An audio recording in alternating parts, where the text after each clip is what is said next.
Hello everyone, welcome to the HardReset channel, and today I'm going to show you how to enable or disable dark mode on the KOBO Clara Colour e-reader.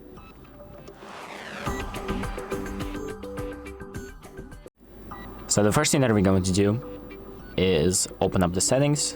To access the settings, we're going to go to the More tab, and then we're going to press on Settings. So from here we're going to go to Reading Settings, and find down here under Page Appearance you'll find the dark mode. So turn that on if you want this option enabled, and once you've enabled it, when you're reading books, I don't really have any books available, but whenever you're reading books, they will be displayed in dark mode. So instead of white, it's going to be black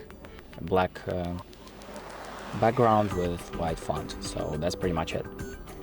Thank you for watching. I hope this video helps you, and make sure to like and subscribe.